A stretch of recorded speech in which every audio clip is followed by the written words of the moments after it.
Okay, the next training variable we're going to discuss are rest intervals. So rest intervals, simply put, is the amount of rest you take after a completed set.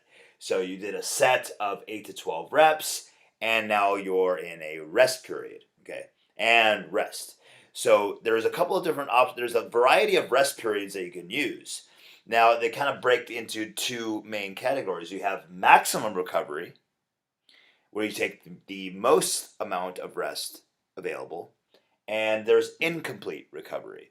Now, depending on the type of strength quality you're working for, it'll warrant different amounts of rest. So, for example, and if you're training for relative strength, you will want maximum recovery so that you can regenerate all of your energy resources to produce the most amount of force. So if you're doing the most amount of weight you can lift, you're going to want maximum recovery so you can repeat that effort. Now, if you're doing something of strength, endurance, or hypertrophy in nature, you can take a more incomplete recovery because you just want to stress the muscle tissue. You're not necessarily working on building strength in the nervous system. Okay.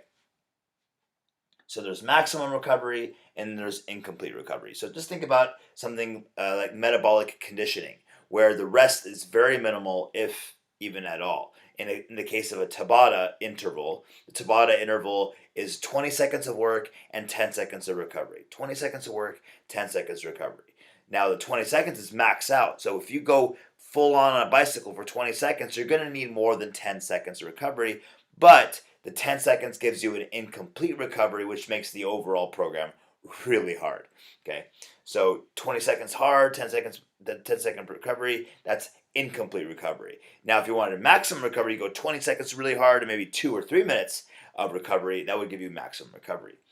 Now, there is something where we can use pairings, which we'll talk about a little bit later in training, that you can use the pairings to manipulate your rest period. So, for example, if you want to do maximum recovery but do it in a more time efficient time, you could do a set of chin-ups,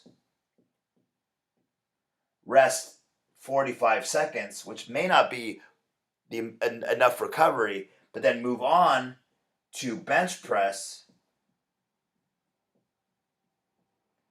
and rest another 45 seconds and then return to the chin-ups. And by the time you return to the chin-ups, you've almost fully recovered your chin-up musculature. So think about this. If I do 10 chin-ups, now for me I probably do 5 chin-ups because I can't do that many chin-ups, but if I do 10 chin-ups and rest 45 seconds and I do 10 bench presses and I rest 45 seconds, it's been 90 seconds or so since I've done my last chin-up. So I'm closer to a full recovery.